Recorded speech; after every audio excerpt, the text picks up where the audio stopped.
کیا آپ نے کبھی غور کیا کہ تقریباً تمام زبانیں عربی کے ساتھ کچھ نہ کچھ اشتراک رکھتی ہیں؟ اس کی سب سے مشہور مثال لفظ سکر یعنی شوگر یا شکر ہے، اور جیسا کہ آپ دیکھ سکتے ہیں یہ لفظ بہت سی زبانوں میں تقریباً ایک جیسا ہی موجود ہے، جو مختلف خاندانوں اور یہاں تک کہ مختلف ادوار سے تعلق رکھتی ہیں، اور ان سب زبانوں میں اس لفظ کی آواز کسی نہ کسی طرح ایک جیسی سنائی دیتی ہے۔ لیکن اس کی وضاحت اس حقیقت سے بھی کی جا سکتی ہے کہ زبانیں ایک دوسرے سے الفاظ مستعار لیتی ہیں، ہے نا؟ الفاظ کا تبادلہ تجارت، باہمی میل جول اور اس طرح کے تعاملات سے ہوتا ہے، اور چونکہ سکر یا شکر ایک تجارتی شے ہے، اس لیے اس بات کا بہت امکان ہے کہ یہ محض ایک مستعار لیا گیا لفظ ہو اور کچھ نہیں۔ تاہم جہاں زبانیں واقعی ایک دوسرے سے الفاظ لیتی ہیں، وہاں جب ہم مستعار الفاظ کی بات کرتے ہیں تو ہم شاید ایک، دو یا ایک درجن الفاظ کے بارے میں سوچتے ہیں۔ لیکن کیا ہوگا اگر میں آپ کو کہوں کہ لاطینی زبان کے تقریباً 75% افعال کے بنیادی حروف عربی الاصل ہیں، اور 80% اینگلو سیکسن افعال بھی عربی سے نکلے ہیں؟ اب اس معلومات کے ساتھ کیا آپ اب بھی یہ سوچیں گے کہ یہ صرف مستعار الفاظ کا معاملہ ہے؟ اور اگر آپ کو لگتا ہے کہ یہ ناممکن یا ناقابل یقین ہے تو آئیے ان مثالوں پر غور کریں۔ پہلے عربی کے بنیادی الفاظ کا لاطینی زبان میں ان کے قریبی ترجمے سے موازنہ کریں، اور میں چاہتا ہوں کہ آپ آواز کی مماثلت کے لحاظ سے عربی الفاظ کا ان کے لاطینی متبادل سے موازنہ کرنے کی کوشش کریں۔ ہم واضح طور پر دیکھ سکتے ہیں کہ عربی الفاظ کی آواز اور ان لاطینی الفاظ کی آواز میں کتنی مشابہت ہے، لیکن یہ بات اور بھی دلچسپ ہو جاتی ہے اگر ہم بنیادی عربی الفاظ کا اینگلو سیکسن الفاظ سے موازنہ کریں، اور یہاں بھی ہم عربی الفاظ اور اینگلو سیکسن الفاظ کے درمیان ناقابل تردید مماثلت دیکھ سکتے ہیں۔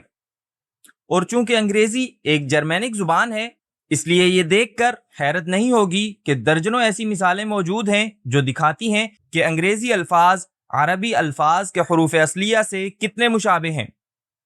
جیسے ہمارے پاس ہیں طال اور ٹال، قال اور کال، تلا، تل، حب، ہوپ، رسغ، رسٹ، بدن، باڈی، ہرا، ہری۔ اگرچہ ان کے درمیان اب بھی فرق موجود ہے، لیکن ہم اس سے انکار نہیں کر سکتے کہ ان الفاظ کے درمیان بہت سی مماثلتیں ہیں جن کے معنی ایک ہی ہیں یا ایک دوسرے سے بہت قریب ہیں، اور اتنی زیادہ مماثلتوں کے ساتھ ہم صرف ایک یا دو الفاظ مستعار لینے کی بات نہیں کر رہے، بلکہ ہم دراصل ان زبانوں کے ایک ہی اصل سے ہونے یا ایک ہی خاندان سے تعلق رکھنے کی بات کر رہے ہیں۔ لیکن پھر منطقی سوال یہ ہوگا کہ عربی ہی کیوں اصل ہو؟ لاطینی یا اینگلو سیکسن اصل کیوں نہیں ہو سکتی کہ باقی دو اس سے نکلی ہوں؟ خیر، ان اعداد و شمار پر غور کریں جو اس کی مزید وضاحت کرتے ہیں۔ عربی زبان میں 16,500 بنیادی الفاظ ہیں، لاطینی میں 800 ہیں، اینگلو سیکسن میں 2,140 ہیں، اور اگر آپ نہیں جانتے کہ بنیادی الفاظ سے کیا مراد ہے تو یہ فعل کی سادہ ترین شکل ہوتی ہے جس سے دوسرے الفاظ نکالے جا سکتے ہیں۔ تو سیدھا سا جواب یہ ہے کہ جو زبان زیادہ وسیع ہوگی وہی اصل یا دینے والی ہوگی، جبکہ کم مایہ زبان اس کی ایک شاخ ہوگی۔ جیسا کہ آپ جانتے ہیں کہ درخت کی شاخ کبھی تنے سے زیادہ موٹی نہیں ہو سکتی۔ اب ان دو الفاظ کے درمیان ایک فوری موازنہ کرتے ہیں جو معنی اور آواز میں ایک جیسے ہیں، طال اور ٹال۔ انگریزی کے ٹال سے ٹالر اور ٹالسٹ بن سکتا ہے اور بس، لیکن عربی میں طال سے یطول، طائل، طائلہ، طویل، ذو الطول، مستطیل، استطال، یطال بن سکتے ہیں، اور بہت سے دیگر الفاظ۔ دو اور ملتے جلتے الفاظ ہیں گڈ اور جید۔ گڈ سے گڈر بھی نہیں بن سکتا، اسے بیٹر ہونا پڑتا ہے، لیکن جید سے اجاد، یجید، یجود اور بہت سے دیگر الفاظ بن سکتے ہیں۔ تو یہ حیران کن نہیں ہے کہ عربی میں شیر کے لیے 29 مختلف نام ہیں اور اونٹ کے لیے عربی میں 50 سے زیادہ الفاظ ہیں، جو یہ ظاہر کرتے ہیں کہ اصل کتنی بھرپور ہو سکتی ہے۔ اب آپ سوچ رہے ہوں گے کہ یہ ناممکن ہے، اور میں نے صرف وہی مثالیں چنی ہیں جو میرے نقطۂ نظر کو ثابت کرتی ہیں، اور ایسے ہزاروں الفاظ ہوں گے جو بنیادی عربی الفاظ سے بالکل مختلف ہوں گے۔ یہاں میں یہ کہوں گا کہ یہ درست ہے کہ بہت سے الفاظ بالکل مختلف ہیں، اور میں نے وہی مثالیں چنی ہیں جو مماثلتوں کو اجاگر کرتی ہیں، لیکن ساتھ ہی یہ سمجھنا بھی ضروری ہے کہ زبانیں وقت کے ساتھ بدلتی ہیں، اور یہ تمام تبدیلیاں کہیں نہ کہیں سے آتی ہیں، جس سے وہ نتیجہ نکلتا ہے جو آج ہمارے پاس ہے۔ مثال کے طور پر ہاربر یعنی بندرگاہ کا لفظ لیں۔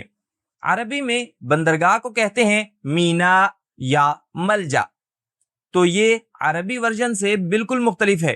آپ سوچیں گے کہ ان کا آپس میں کوئی تعلق نہیں ہے، تاہم جب ہم گہرائی میں جا کر اس لفظ کی اینگلو سیکسن یا جرمینک اصل چیک کرتے ہیں تو ہمیں معلوم ہوتا ہے کہ لفظ ہاربر اس لفظ ہیئربیورگ سے آیا ہے، اور یہ لفظ نکلا ہے ہوننبرگ سے۔ اس مقام پر آپ سن اور دیکھ سکتے ہیں کہ یہ عربی جملے ہونا برج سے کتنا ملتا جلتا ہے، لیکن یہ تو مینا نہیں ہے۔ تاریخی طور پر انگریزوں نے ساحلوں کے قریب ٹاورز یعنی برج بنائے تھے تاکہ شمال سے آنے والے وائکنگز کے حملوں سے بچ سکیں۔ وقت گزرنے کے ساتھ یہ ٹاورز جہازوں کی رہنمائی کے لیے استعمال ہونے لگے اور بندرگاہیں یعنی ہاربرز بن گئے۔ اسی لیے ساحلوں کے قریب ٹاورز کا تصور آج کے ہاربر کے لفظ میں بدل گیا۔ تو اگرچہ یہ بعینی ہی وہی لفظ نہیں ہے، پھر بھی یہ ایک ایسی عربی اصل سے آ رہا ہے جو ان کے استعمال کے مطابق تھا، اور اس نے آج کی شکل تک پہنچنے کے لیے اپنا ایک ارتقائی سفر طے کیا ہے۔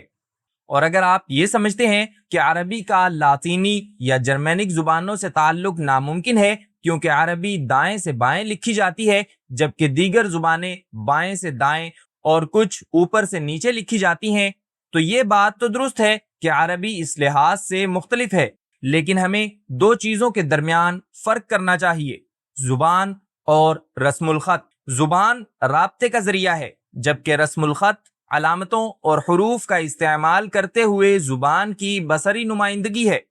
تو یہ بہت ممکن ہے کہ قدیم زمانے میں عربی کا رسم الخط آج سے مختلف رہا ہو۔ ہم نے جدید تاریخ میں ایسی تبدیلیاں دیکھی ہیں، جیسے ترکی زبان کے ساتھ ہوا۔ ترکی زبان پہلے عربی حروف میں دائیں سے بائیں لکھی جاتی تھی۔ یہ ترکی کے ایک سرکاری اخبار کا صفحہ اول ہے جو زیادہ پرانا نہیں ہے، اور آج وہی زبان رومن حروف کا استعمال کرتے ہوئے بائیں سے دائیں لکھی جاتی ہے۔ اور اگر ہم تاریخ میں مزید گہرائی میں پرانے عربی رسم الخط کو دیکھیں تو ہمیں لکھنے کا بالکل مختلف اور غیر مانوس نظام نظر آئے گا۔ تو رسم الخط اور زبان الگ الگ ترقی کر سکتے ہیں اور ضروری نہیں کہ ایک ہی وقت میں ہوں۔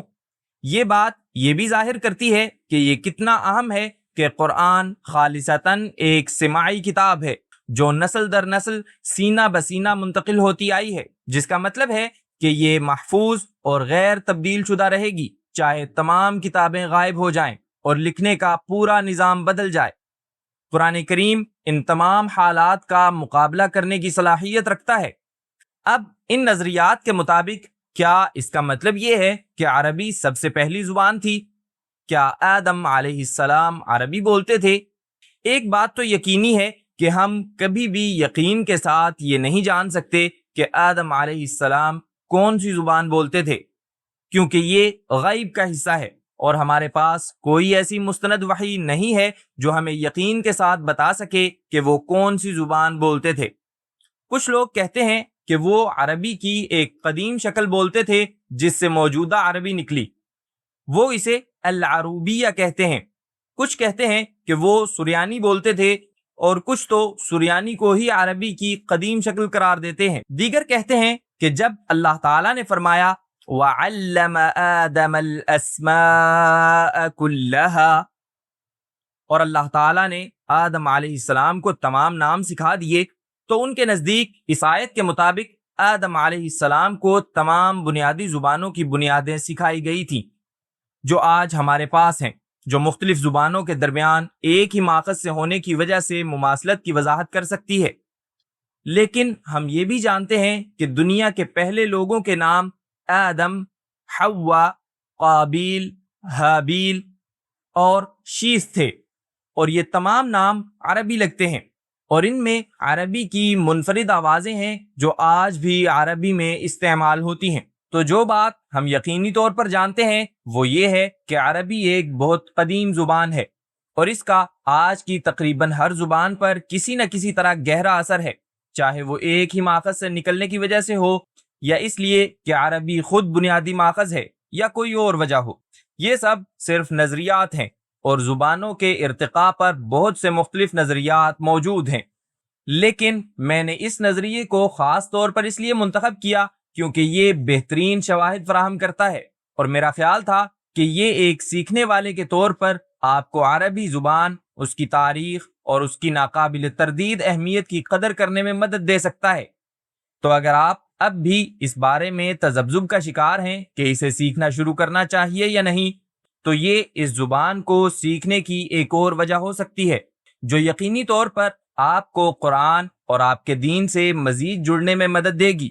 اگر آپ اس موضوع اور ان نظریات کے بارے میں مزید جاننے میں دلچسپی رکھتے ہیں، یا ان ذرائع کو چیک کرنا چاہتے ہیں جو میں نے اس سبق کی تیاری میں استعمال کیے، تو میں اس کتاب کو دیکھنے کی بھرپور تاکید کرتا ہوں، جس کا لنک ڈسکرپشن میں موجود ہے۔ یہ کتاب بنیادی طور پر 10 سالہ تحقیقی مطالعہ ہے جو اس موضوع کے ہر پہلو کی وضاحت کرتا ہے اور ہر اس سوال کا جواب دیتا ہے جو آپ کے ذہن میں ہو سکتا ہے۔ دیکھنے کا شکریہ۔ اگر آپ تجوید سیکھنا شروع کرنا چاہتے ہیں یا قرآن کریم کو عربی زبان میں سیکھنا چاہتے ہیں تو لنکس ڈسکرپشن میں ہیں۔ مجھے امید ہے کہ آپ نے آج کچھ نیا سیکھا ہوگا۔ اگر سیکھا ہے تو ویڈیو کو لائک اور شیئر کریں تاکہ دوسرے لوگ بھی فائدہ اٹھا سکیں، اور اگر آپ مزید ایسی ویڈیوز دیکھنا چاہتے ہیں تو ہمارے چینل کو سبسکرائب کریں، اور انشاءاللہ ملاقات ہوگی اگلی ویڈیو میں۔